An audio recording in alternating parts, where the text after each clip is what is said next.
I am so grateful today to have my beautiful guest, Ella Carey. Thank you so much, Ella, for joining me today.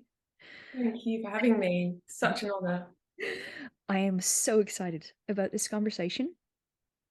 I've got loads to share, but I'd love to hear, first of all, Ella, who are you and what do you do? Just let our listeners know a little bit about yourself. Yeah, sure.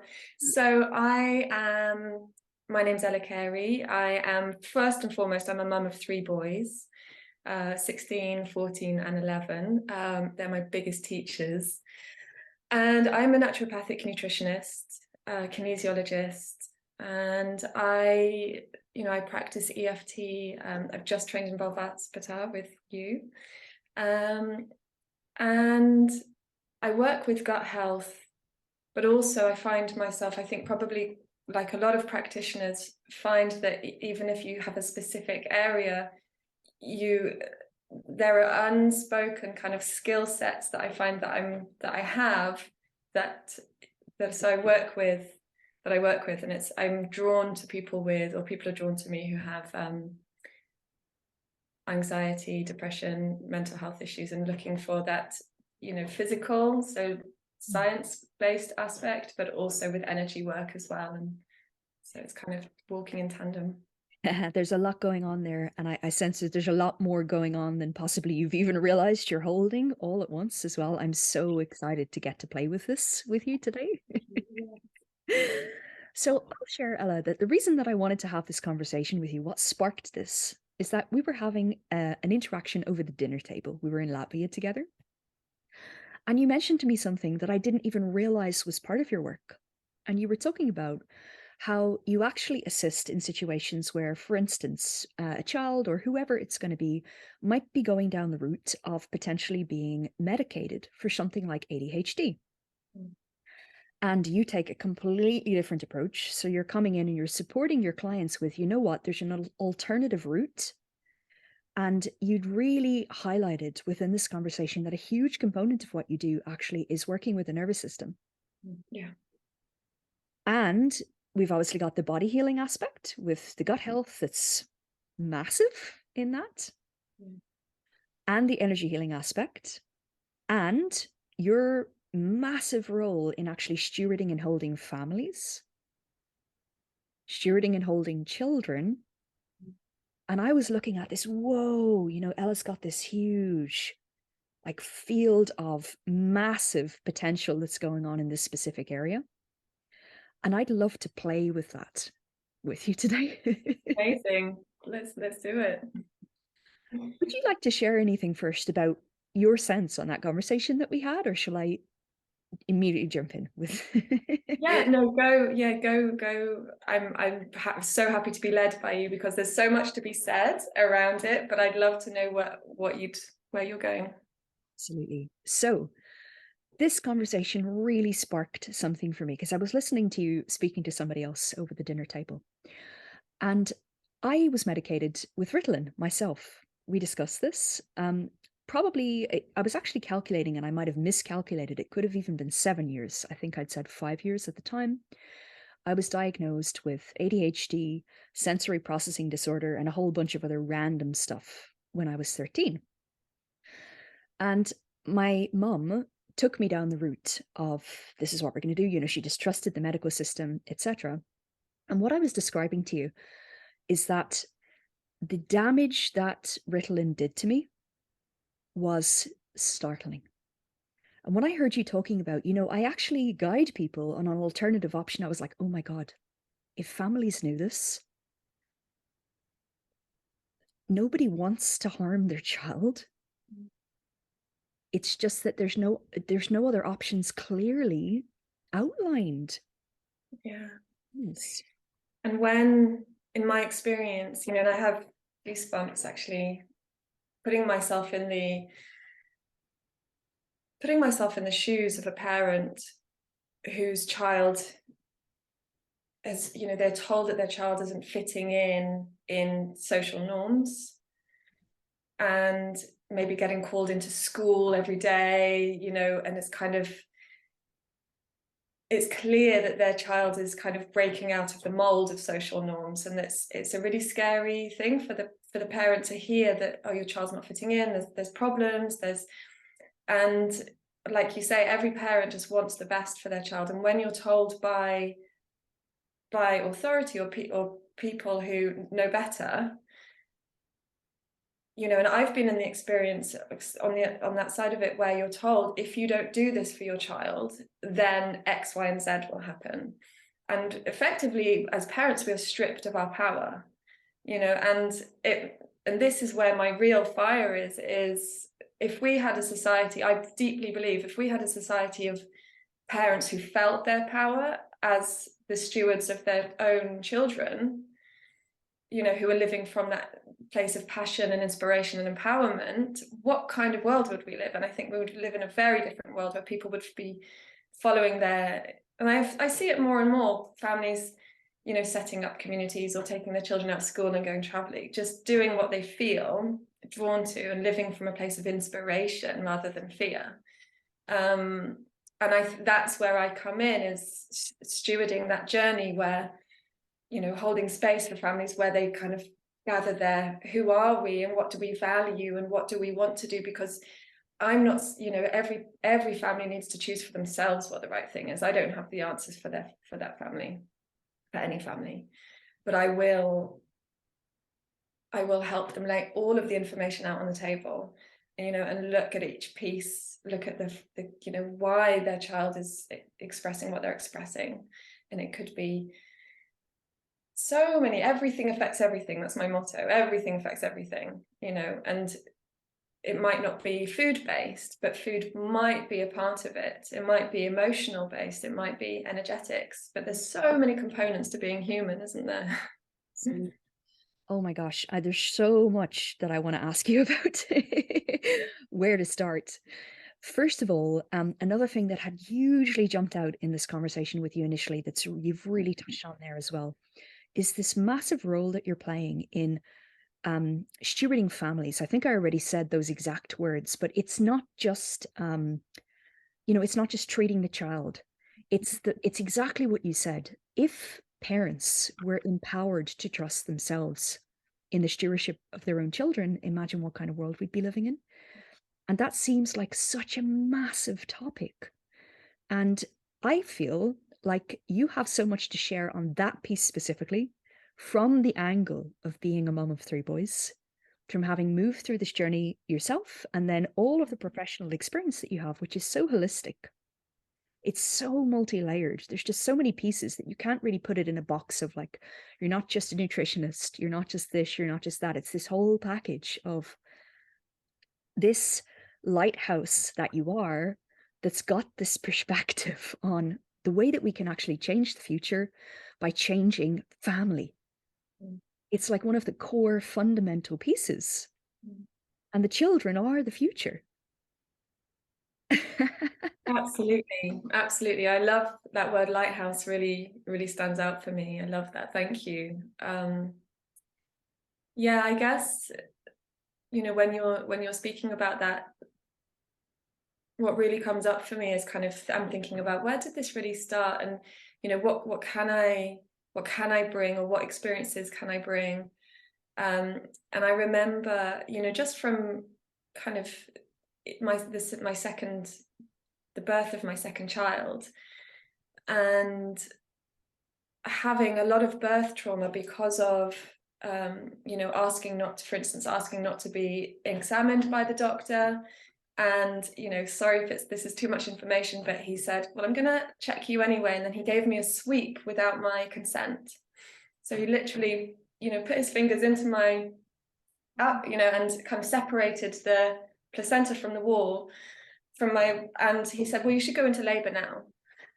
And, you know, and I just remember kind of just feeling so violated, and it was a normal thing for him. You know, it was a normal thing for him to do that, and it wasn't seen as anything wrong. And I went into what's called false labor. So I was in labor for 4 days. And then when I actually went into labor, I hemorrhaged so much that I passed out during my birth.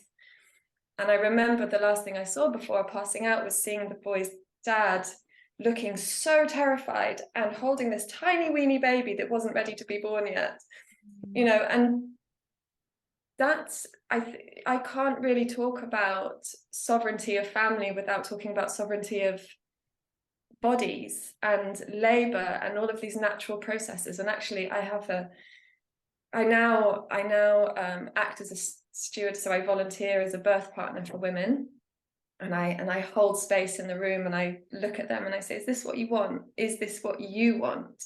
And it's something really powerful in women being able to kind of go recalibrate in every moment and just go, oh no, this is what I want, and acting from a place of this is what I want. And every time we do that, I think we become that bit more powerful, and we kind of own a bit more of our power. And it's if our children can see us doing that,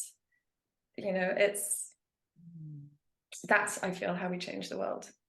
Oh, Ella, it makes me tear up just listening to you, because you're really touching on the core piece now, as well as it's the empowerment of mothers and women's intuition, the natural innate knowing that we have within us that's been completely sideswiped by the culture that we've lived in. And it begins even before birth. That entire experience, this is really, I feel, the core of what you're holding within yourself. Like it's such a core piece of your soul that you're just radiating this living embodiment of how we can do this differently. And I have such a strong feeling for you that this is going to end up being like a key part of your work in a whole new way. Yeah, it's the experience that I'm having while I'm talking to you about this. And I had a feeling that part of me was thinking I should prepare for this conversation, have statistics, and then part of me was just like, you need to stay completely open to what it's going to be curious about the conversation. And the experience that I'm having as we're talking about this is kind of, there feels like there's a river of truth, and that's a really beautiful feeling. That is so amazing.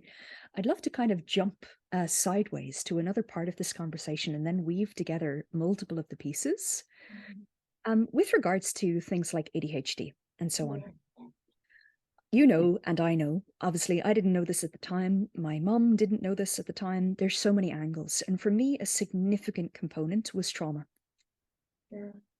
I, at this stage in my life, don't even believe the diagnosis because I've managed my experience to such a degree through nervous system work, through self-healing, through diet, through all of the pieces that you have answers to for families, that the symptoms just aren't there in the way that they were. So I'm a living example of an alternative route is possible. I would just want to highlight that in case anybody's thinking, how can you, you really can. Yeah, absolutely. And to kind of break that down a little bit, I can really see, and I've observed this, throughout my entire healing journey, if my mum at every stage of my development had been empowered, it would have skipped this. It always is coming back to that same piece. Yeah. Whether or not my mum was empowered, which she wasn't, because her mum wasn't empowered, and her mum wasn't empowered, and her mum wasn't empowered. And this is the pattern. It's all coming back to this core restoration of the true, innate, intuitive empowerment of the woman. So I'd love to hear what's evoked in you from that piece. Evoked in me talking about the generational, everything. Whole thing. So there's a few things for me in that. So first of all, talking about the multifaceted approach to ADHD. And I think when we talk about multifaceted approaches to, anything, it's really useful to ask,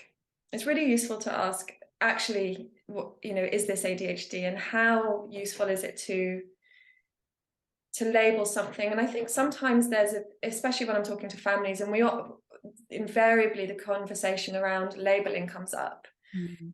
And invariably, you know, I will offer my thoughts and opinions, but I won't say this is what is right. Every family has a different truth. And I think it's incredibly important to honor every family's truth. But most families that when we speak to about labeling, they come to the conclusion that the only thing that the label serves is to get, you know, outside help. And for maybe school, you know, or institutions to be able to understand and create more of a support. But there is, for children to, or to, for anybody to say, I have ADHD, and to create, you know, to take on that label, there's something very, it depersonifies a person, you know, and it kind of, we then become, how much do we live up to what is a label, and how much do we stop looking inwards at kind of, this is, you know, who am I, and what do I, you know, and then we kind of start identifying more with the label rather than with the person themselves. So that's where I think I stand on in terms of, you know, labeling and diagnosis. And then I will teach, I'm more of a teacher than a therapist, and, you know, and I will say, if anybody who comes to work with me, some people get frustrated because it's not like, okay, this is your answer, there you go, goodbye. It's, okay, sit down with me, let's discuss, let's have a look, let's dig in, let's delve into this. And we'll look at things like hair mineral analysis testing, gut profile testing, organic, you know, looking at urine, looking at fatty acid metabolism, but also family dynamics, you know, unresolved trauma in the parents, you know, family constellations, so his, you know, ancestral. And I love, and I don't know if it's nature or nurture, but I love to know why. I love, you know, science. I love mechanisms. I love kind of systems, and getting really, everything has to make sense to me. And I will kind of break something down. My physics teacher used to go crazy to say, stop asking why, just accept. But I'd love you know, I'd love to know. And then at the same time, I love the bigger picture of, my mum is an artist and my dad's a scientist. And I think that kind of, you know, I have those two aspects of myself in there. And so humans are a mixture of art and science, you know, they really are. And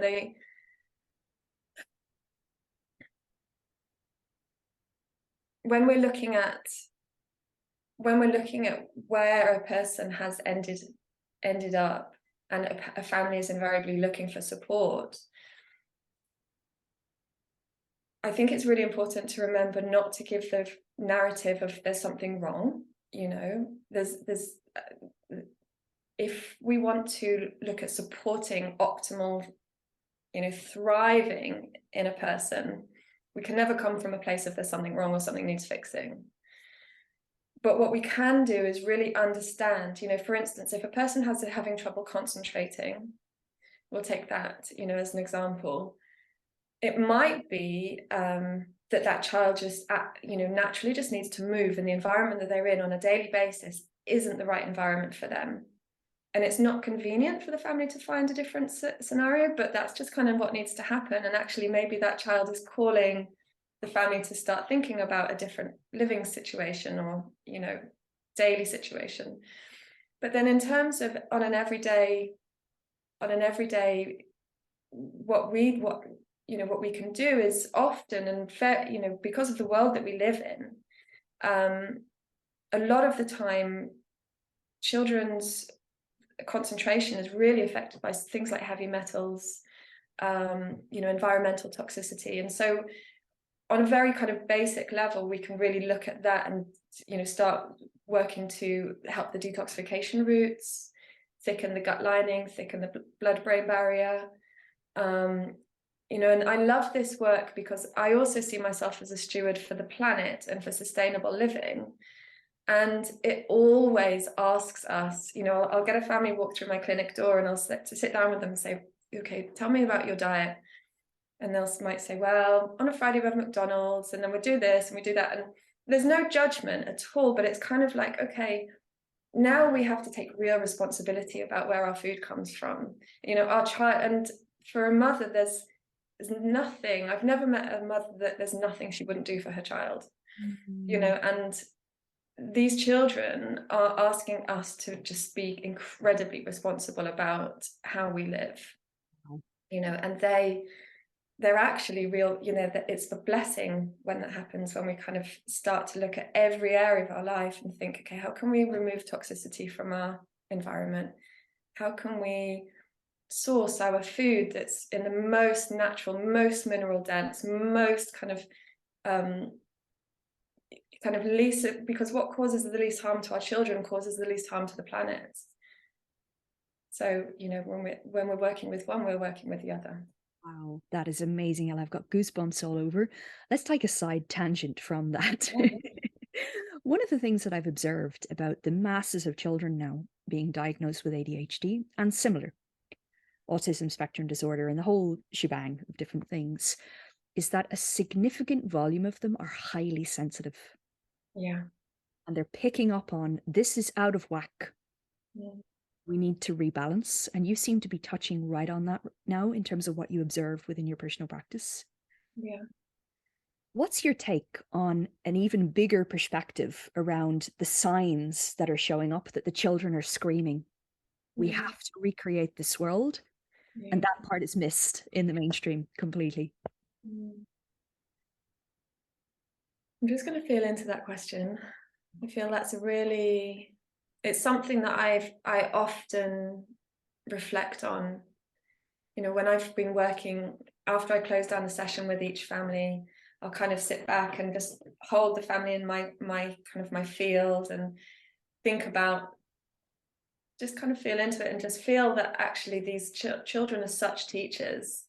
Wow. And it's a very different energy from, we have to fix this and we need to take a pill and we have to pretend that it's not like this, and you have to be like them, you have to be, and actually I was talking to a family yesterday, and we were talking about how do we protect the emotional and spiritual and energetic world of their child rather than making the child fit into the world. We were creating strategies for the family to enable the child to move at her pace, to be able to, and I said, I was teaching the parents about coherence and regulation and dysregulation. And I was teaching them that they create a regulated field for their child. And if they feel that sensation that if something starts pulling them out of regulation, their child will pick up on it. And so it's their job to stay regulated. So if something pulls them, like an appointment or a phone call, or we have to hurry up to live in this fast modern world, it's kind of asking us just to slow down and protect the family's space. And there's no arguing with a lot of children. And I think that's what kind of society and schools are finding difficult, that they're not playing the game. They're not saying, yeah, okay, I'll fit into your set of regulations or your kind of tick boxes. This is what I need. And actually people are really waking up to, hang on a minute, why are we thinking that drugs is the best thing for my child? Why? So yeah, it's really, for me, about being able to protect the emotional life of children. And from my experience, drugs doesn't fit into that. So, I mean, and I'm, it's no judgment for anybody who chooses that, but I would like to. I don't understand why we don't do other things first. And there's so much there, Ella. And again, I'm just so moved by listening to every word you're saying. That's incredible that you're actually teaching the parents and the family, the whole family unit, how to incorporate all of these pieces. I want to ask you a million things. First of all, I want to ask you, if you could give a message to parents right now who are in this situation, what would you say to them? I would say, trust yourself. And trust yourself sounds small, but it's not.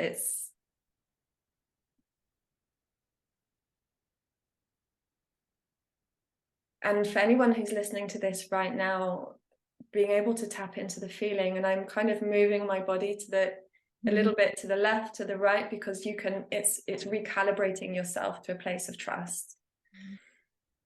And when we can move from a place of trust, suddenly things are clear, and we don't have to figure things out at a kind of, intellectual level. We just know in our, wild, instinctive, ancient selves that what will repair our family, or what will bring us back to a feeling of integrity and wholeness. Wow. And then I think from that point, people just come into your life, teachers or books or readings, or friends will recommend something, or, and it's you don't have to find the answer. You don't have to scour the internet. You don't have to read absolutely every book. It's just about getting yourself into a frequency of trust, and, feeling the love for your child, and just knowing that everything is perfect exactly as it is, and holding your child in your field of kind of calibrated and regulated, and creating a peaceful environment, then everything will unfold, and the answers will come.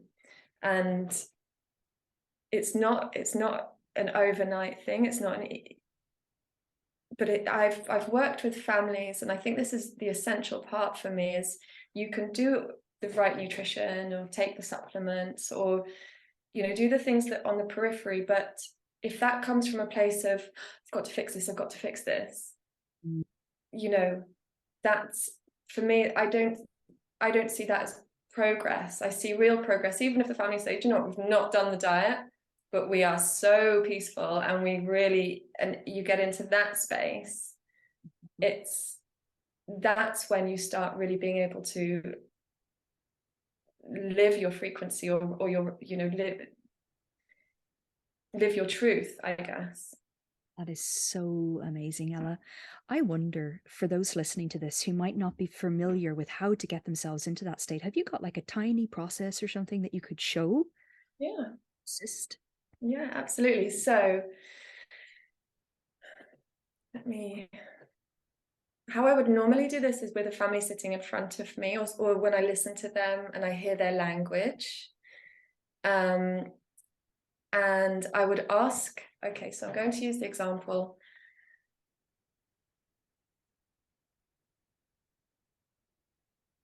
Taking a breath, just breathing in through the nose, and just allowing the out breath to be a little bit longer than the in breath.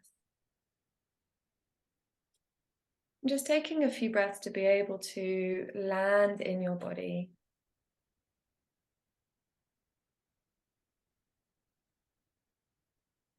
And it might be, we're going to just do a few techniques that help us to connect to the body. When we're living from a place of fight or flight, we can be reacting to the world. We can be sensing the world as if it's a threat. But we're really just looking through the lens of, or the living from the place of, our sympathetic nervous system. When we feel threatened, we react. So we're just going to bring ourselves into a ventral state, which is the rest state. And you wouldn't believe how many people I work with when they say, I don't remember what it feels like to feel in that place. So this is the first place. This is the first thing that we do, is we want to just meet our body where we're at. And just notice how our jaw feels. Notice where we're holding our shoulders. Notice how deeply we breathe into our lungs. And just by noticing, we allow our body to soften a little bit. And then we're going to just cross over our hands and hold our shoulders as if we're giving ourselves a hug. And very, very, very slowly, we're going to stroke down towards the elbows. And this signals to the body that we're safe. And just do this as many times as you need to until your body signals to you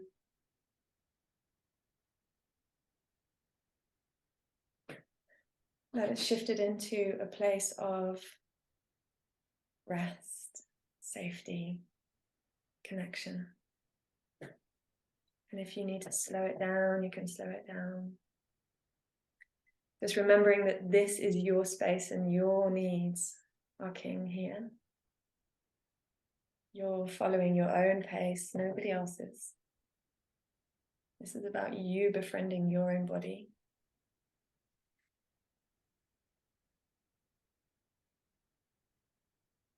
And then when you've had that signal from your body, you'll know that signal. Sometimes it's a swallow or a sigh or just a shift internally.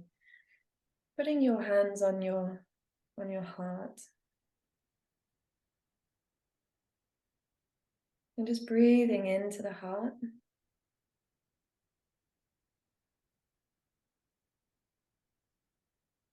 And as you do, just notice any shift in sensation.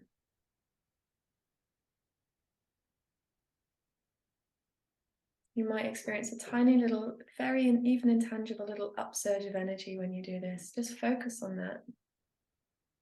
And see if you can connect to a feeling of deep appreciation. Sometimes it's helpful to think about a person or a memory that just triggers a feeling of deep gratitude, deep appreciation.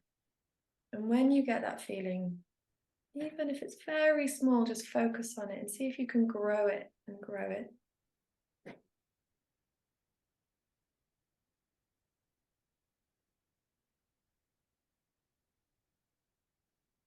And keep breathing into it until every cell of your body is swimming in appreciation, radiating appreciation.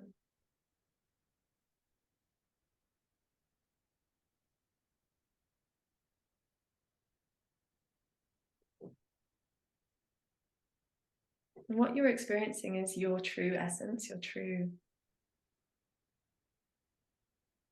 resonance.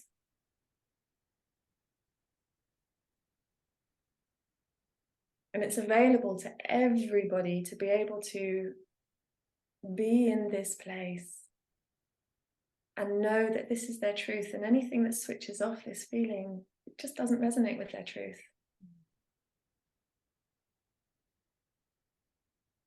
And so this is how I teach people to understand what their truth is, to make choices based on what feeds their resonance, what feeds their essence. And not one step do we ask the mind, what should we do?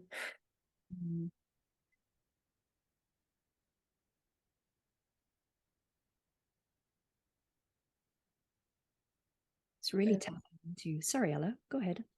Just in this place, the mind is really calm and peaceful and surrenders to the body, because when we are in a place of heart coherence, we call this heart coherence when we're tuning into the heart. And the heart sends the messages to the brain that we're receiving something because we're feeling appreciative. So we must be receiving something. And the brain then will trigger a release of oxytocin and serotonin and dopamine. And that boosts the immune system, that reduces cortisol, it reduces inflammation, it opens up the, our arteries and veins so that it releases blood pressure. And it's so medicinal in itself, just appreciation. And it feels so good. I love how you're totally weaving in, this is scientific fact. Yes. That is so amazing, Ella. And as you were walking us through that, I could really feel it just takes you into that primal body wisdom, describing it earlier, like that ancient instinctual self that just knows beyond reason, knows beyond it needing to make sense. It's just, and I truly feel that actually all mothers have that. It's just in society, we've been told, just like you experience with the birth, we've been told constantly, your innate knowing is wrong. And it feels like part of what you're doing is you're really guiding families back to the trust in this part of self that is so core, so intrinsic, nothing can take it away.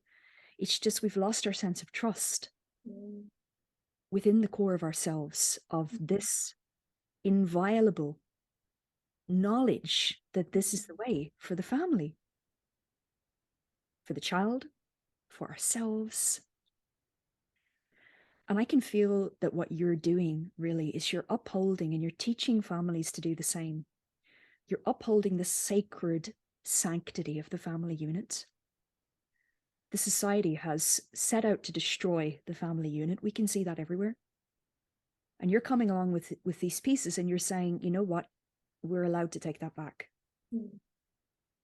This is our sacred right as humans on this planet. I'd love to hear anything more that you feel to share around that.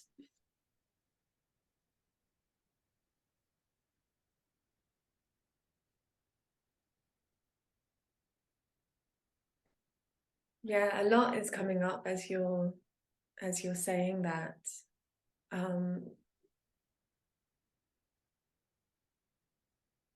But I think so. I'm just thinking, how do I start? How do I?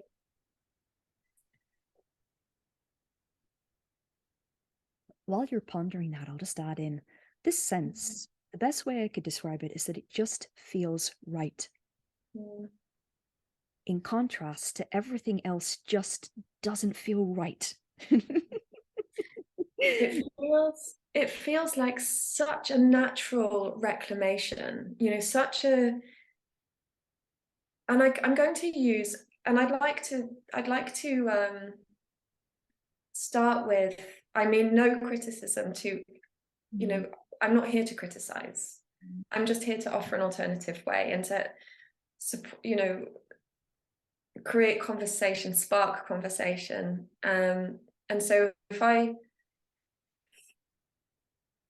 going to use the analogy of birth because for me it's really explicit there, you know, and I know that midwives go into their role. You would only be a nurse or a midwife or a doctor if you really wanted to help, you know, and a teacher, and you know, and I really my heart breaks for all of these people who really want to help but are so tied into the way that they have to do things.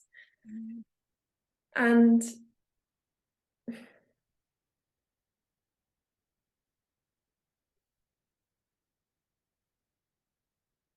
mothers have this,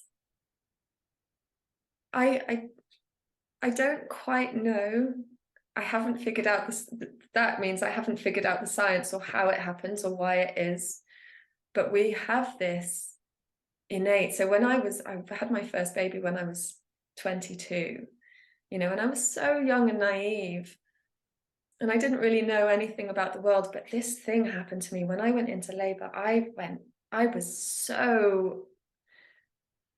just knew what I needed and I knew what I wanted. And I went into this place where, you know, I felt it was kind of this tribal thing where I was kind of stamping my feet on the floor, you know, and I didn't know what I was doing. And people kept saying to me, you need to stop that. You need to stop that. You need to lie down, you know, and I listened to I listened to the people around me. And I think that it's kind of this feeling of, we really know what we really need, and it can be very simple. And I think sometimes it's so simple that we overlook it, or we think to ourselves, oh, I don't know why I need that, so I'm not. And it's kind of, I think we overthink it or get too much in our heads about it. But for me, there's something, I want to speak to the importance of trusting our own instincts, because for me it weaves this, it reintegrates, or it repairs this previously ruptured. There's a rupture that's happened, and I think that's the suffering that people are experiencing. But when we can trust our instincts, no matter how seemingly, we might think, well, what difference would it make if I listened to myself here? But the difference is that we are all connected. And one thing that a person does for themselves, they do it for everybody else. And one person, living a self-expressed life, that when they say, I trust life, and I trust myself as part of the miracle of nature. Wow. As miraculous is nature and life, I am made up of that same thing, and I have the wisdom of life in me, and I'm going to express the wisdom of life. I think that real magic can happen, and I think that being able to, the most amazing times in my life on a personal level, as a mom, as a human, has been when I have stepped into that space of kind of just saying, I really trust life, and I'm going to just live in the kind of that surrendered space, instead of trying to control everything. Does that make sense? Total sense. That is so amazing. And it touches so beautifully on the piece that you were mentioning a moment ago about there are so many amazing, deeply caring people in all of the professions, the nursing, the midwifery, the doctors, etc. But they're so bound by the system, like you said. And it seems like very slowly, incrementally, there's this awakening happening where more and more are starting to say, this isn't right. Something's not right here. And they're gaining that sense of trust within themselves to stand up to the system. And as you were talking about that, I could really feel the ripple of like even one person doing that in one hospital, in one city. The impact of that is getting this snowball moving, where we realize that the big, scary, you have to do it this way, has no power in the face of this, which is so potent. It just instantly breaks down the idea that there's anything that could really control from the outside in the way that we've imagined. It feels like that's part of the core of what you're bringing here. Yeah, it's really, and it's interesting actually that so much is coming up around the analogy of the labor room, for instance, because I'm not a midwife and I'm not a doula. I just, in my spare time, I volunteer as a birth partner. But it for me, it's like a microcosm of life, and it's very explicit because it's all very urgent, and it happens within maybe it happens within a small time frame, but inside of kind of the time frame of life. And things like, I see mums often say, I don't want pethidine. I don't want pethidine. Because I don't know if you know about pethidine, but it makes you, it's a painkiller, but the side effect of it makes you drowsy. So you're just not, you're not with it, and you're not there, mentally when your baby is born, and the baby is born and you're just drowsy and you can't really hold the baby, and it's really, and it's because we're afraid of our own, pain or power, and that, that we're kind of, that this is kind of the first, it's offered so much. And actually we were discussing this yesterday, was one mum that was saying, I don't want it, and that she was offered it to repeat it, as if there was something, as if she should be taking it.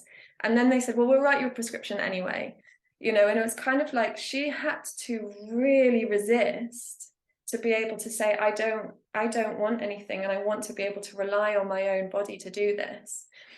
And I wonder,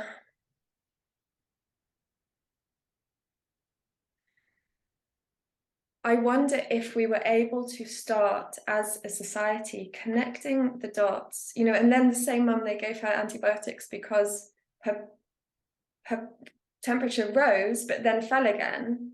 So there was no evidence of infection, but they'd already brought the antibiotics into the room, so they gave it to her. And I was thinking to myself, gut health, you know, back, and it's so important that we all start to appreciate the wider tapestry of life, rather than just staying within our own narrow field of, well, you know, my job is to prescribe painkillers, so that's what I'm going to do. But actually, we want to really think about, how does the mum welcome her child, and how does she feel when she welcomes her child, and is she feeling, are we empowering this person at every stage?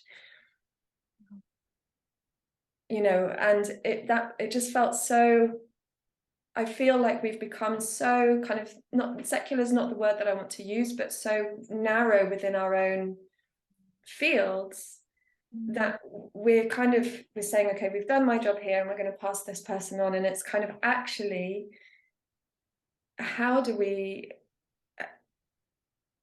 if any of us was to stop and think about it, and as a helper, and think, you know, does this make sense on the full spectrum, you know, on the whole kind of experience? And I just, yeah, I feel like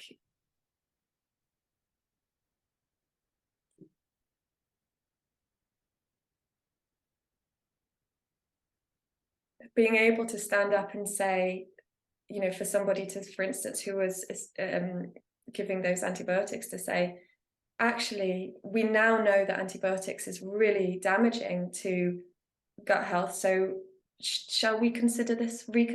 You know, it's kind of being able, like you say, that one person to stand up and say, actually, let's not do this right now. Or is this in the best interest? That is amazing, Ella. And we're coming towards the end of our conversation, but I want to touch on another piece that you mentioned within that, because this is a huge factor and it's something you cover in your work too. Mm-hmm. So somebody in that situation, you know, the person who's prescribing the antibiotics, Mm-hmm. the environment that they're in, they are so stressed, they are so overworked, they're dealing with so many people within a system that in itself is failing. They're completely dysregulated. Mm-hmm. And when you're dysregulated, you're not tuned into that innate. So there's this issue of the dysregulation in those who are in the profession to begin with, Yeah. top of everything else. Yeah.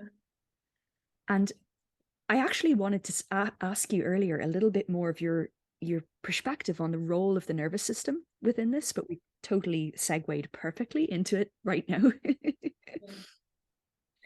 So the role of the nervous system in my work, or all of The it? whole picture. Oh, wow, yes. I was so excited to discover the impact of the nervous system work on myself. And I think, you know, my first teacher, naturopathic teacher, would always say, don't think you can talk about anything that you haven't tried yourself or you haven't embodied yourself. And, you know, I remember the moment of discovering nervous system work and just feeling like I've found a tool that I don't have to intellectualize, that can immediately bring me back into my body and take me, you know, because I so many years I'd found things and I'd think, okay, I have to remember the formula, I have to remember what to do there, I have to, you know, maybe like have ways to communicate and ways to, you know what I mean? There's, if something seems to work, but it requires you to remember what to do to be able to execute it. Nervous system work for me is, and I teach polyvagal theory, so I run kind of 6-week courses, so snippets of introduction to help people experience it. And the way I see it, so I'm quite a visual person, and the way I see it is I've kind of created a swimming pool for people to just dip into and kind of go, oh yeah, this feels really good. And then when I was out of it, oh yeah, because it's like creates a perspective, you know, because when you're stressed, you don't realize you're stressed. You know, I don't know if you've heard about the boiling frog theory, but The idea is, for the people that haven't heard about it, that if you put a frog into boiling water, it will jump straight out. But if you put it into cool water and just slowly turn up the heat, which is what happens with stress, the frog won't notice and it will just, boil.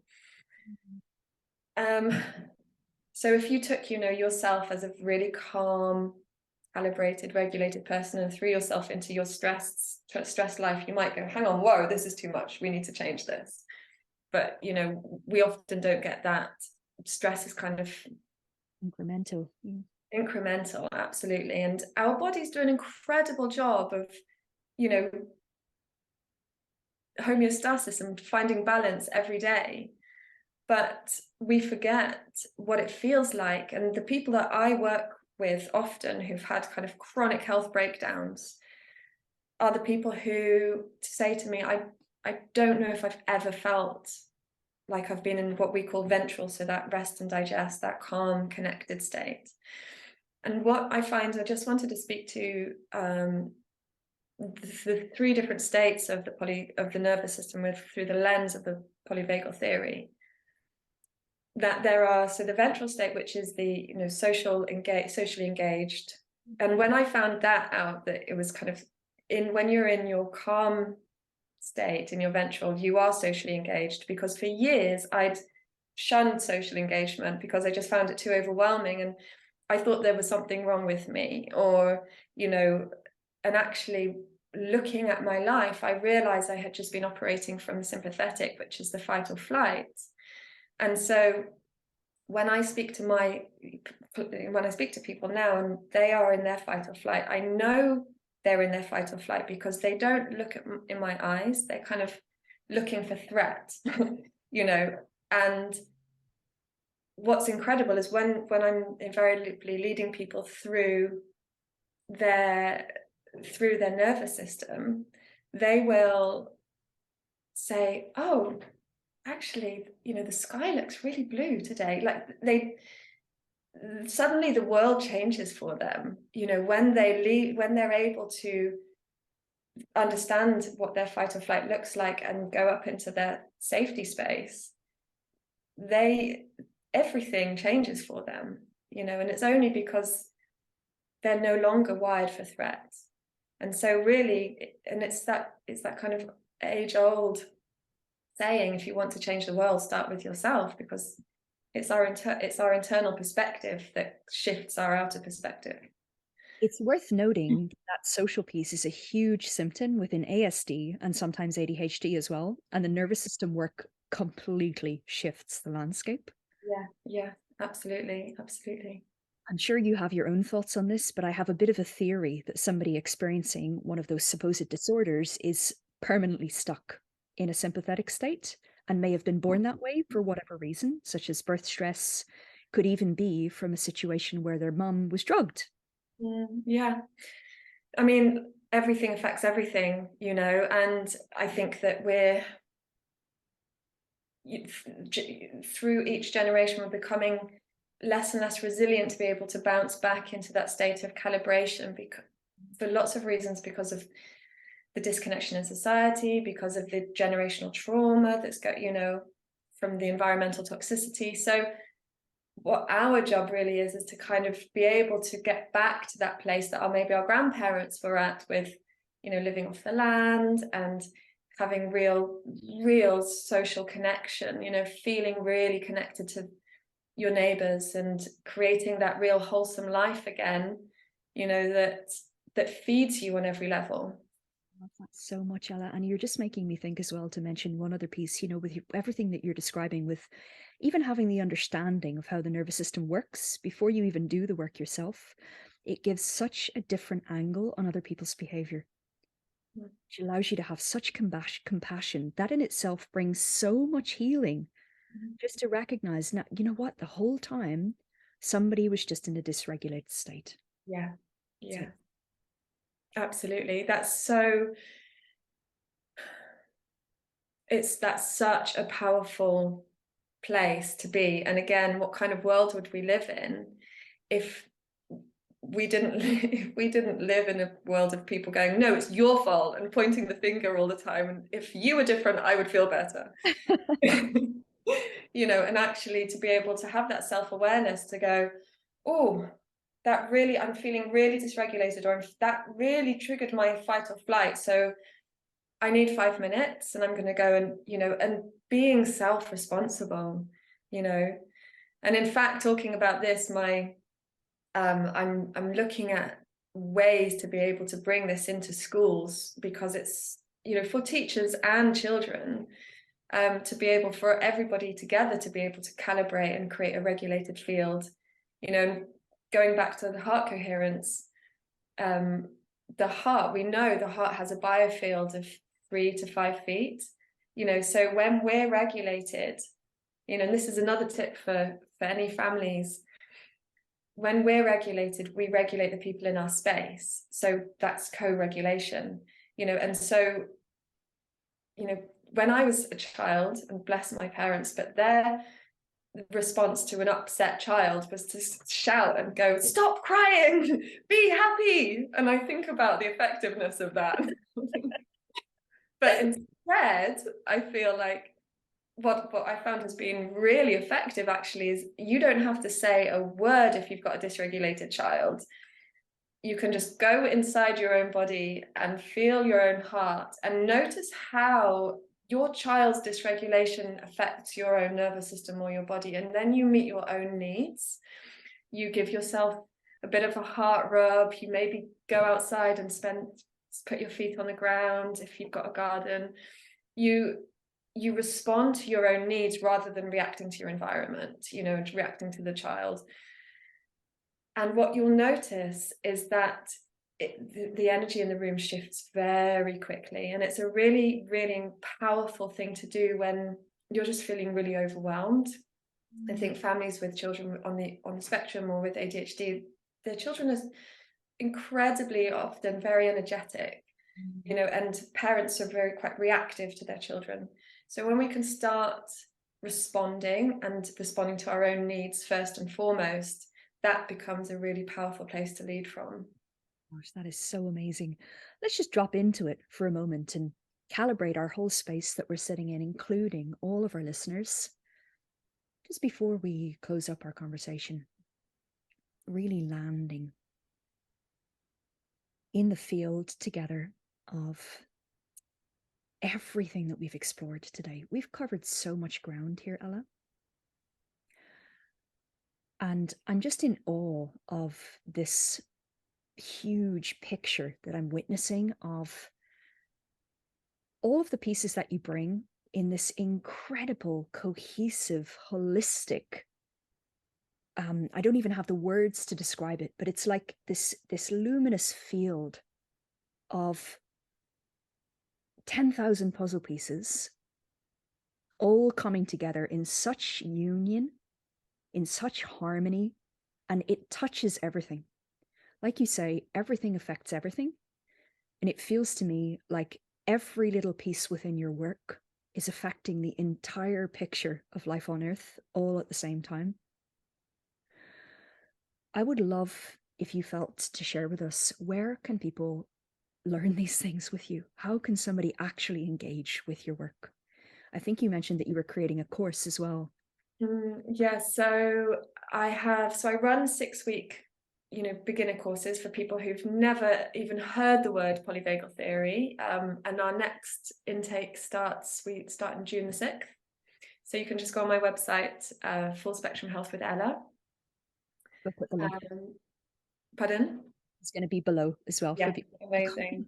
And it's called Nervous System Regulation Practices, and it's just, you can sign up to the 6-week course. And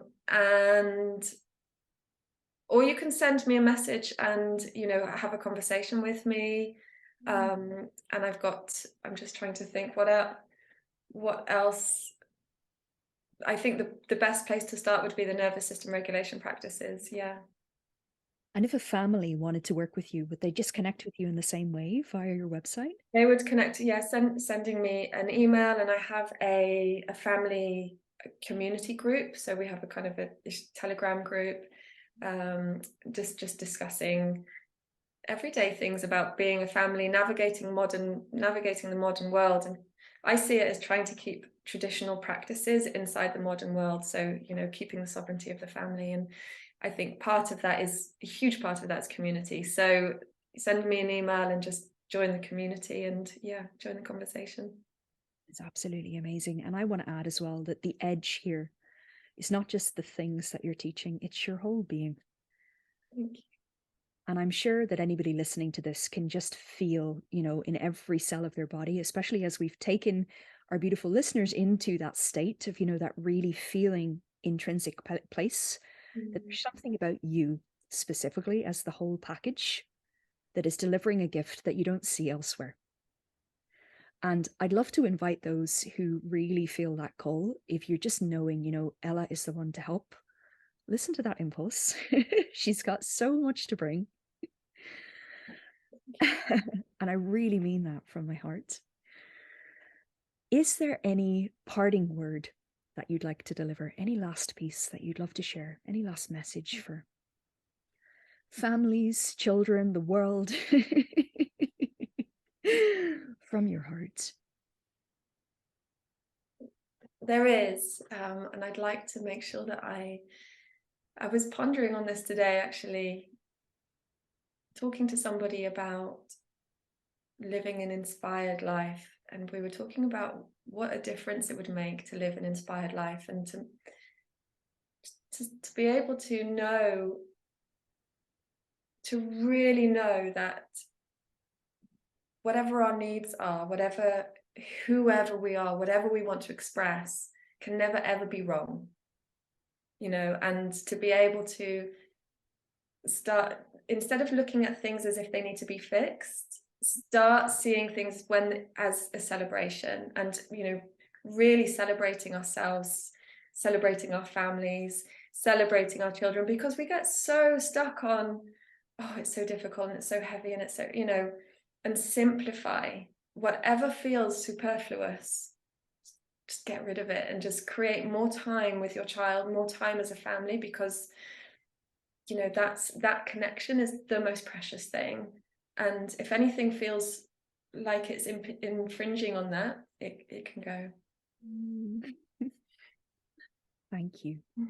Lots of love. Thank you so much for this opportunity to have this conversation with you. It's been such a pleasure. It's been such an honor to speak to you. This has been an amazing conversation, and thank you for everything. Thank you for the journey that you've been on. Thank you for all that you are and all that you do and your contribution to the earth. I'm so grateful that you're here. Thank you. Thank you. Just going to pause the recording.